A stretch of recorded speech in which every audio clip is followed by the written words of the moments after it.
আল্লাহর হাবিব এই উদাহরণ দিতে গিয়ে বললেন, মাসালি ওয়া মাসালুকুম কামাসালিন রাজুলিন আওকাদা নারা। ওই ব্যক্তির উদাহরণ আর আমি নবীর উদাহরণ একই রকম।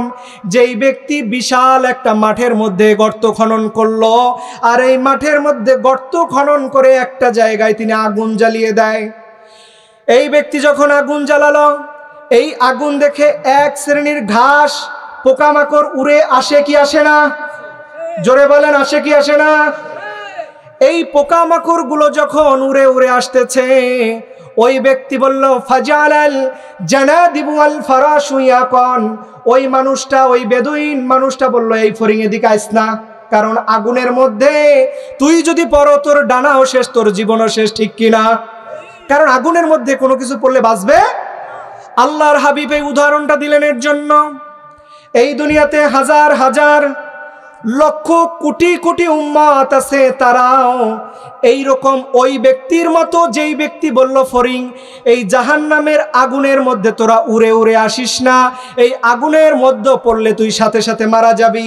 এইটা শুনে ওই ব্যক্তির কথা যেমন করে ফড়িংগুলো শুনে না, আল্লাহর হাবিব বিশ্বনবী জানালেন, ওয়ানা আকিদুম বিহুজাজিকুম মানিন নার।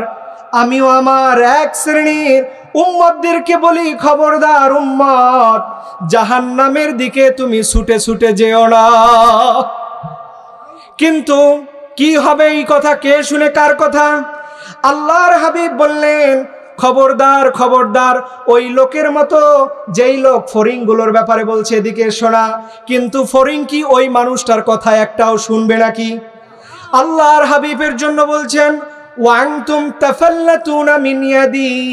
দুর্ভাগ্যজনক হলেও সত্য, এই দুনিয়ার হাজার হাজার উম্মত আছে, যেই উম্মতগুলো কিয়ামতের দিন আমি নবী আমার হাত ফসকাইয়া তারা জাহান্নামের দিকে লাফ দিবে। নাউজুবিল্লাহ বলেন। ভাইরা, যেহেতু সংক্ষিপ্ত সময়ের আলোচনা, আমি আপনাদের যে কোটগুলো করেছি, এই কোটগুলোর মধ্যে একটি মাত্র শিক্ষা ছিল, যেই শিক্ষাটা ছিল কোরআনের শিক্ষা, ঠিক কিনা? আপনি যদি কোরআন না শিখেন, আপনি যদি কোরআন অনুযায়ী জীবন পরিচালনা না করেন, আপনার মতো হতভাগ্য মানুষ এই জমিনে একটাও হবে। এই যে হাদিসগুলো বললাম, এই হাদিসগুলো কি আমি বানিয়ে বলছি নাকি? আল্লাহর হাবিব তিনি বুঝালেন, এই দুনিয়ার জমিনে ও আমার উম্মতেরা শোনো, ওই ব্যক্তির মতো যেই ব্যক্তি বলতেছে ফড়িং এই দিকে আহিস না, এই দিকে আসার সাথে সাথে তোর মউত হয়ে যাবে।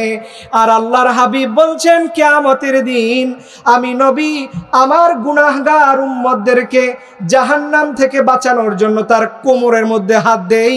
কিন্তু দুর্ভাগ্যজনক হলেও সত্য, আমার গুনাহগার উম্মত আমার নিজের হাত ফসকাইয়া তারা জাহান্নামের দিকে নেমে যায়। এরকম মানুষ এখানে মনে হয় একজনও নাই।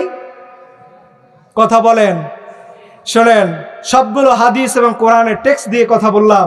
এটা বলার কারণ হচ্ছে, যারা এই দুনিয়ার জমিনে এই কিতাবকে আনফলো করবে, নিজের জীবনে এসেনশিয়ালিটি মনে করবে না, যারা এই কোরআনকে নিজের জীবনে বাস্তব রূপরেখা হিসেবে দাঁড় করাবে না, তারা ওই লোকের মতো যেই ফড়িং শোনার পরেও আগুনের ভিতরে ঝাঁপ দিতে দেরি করে না।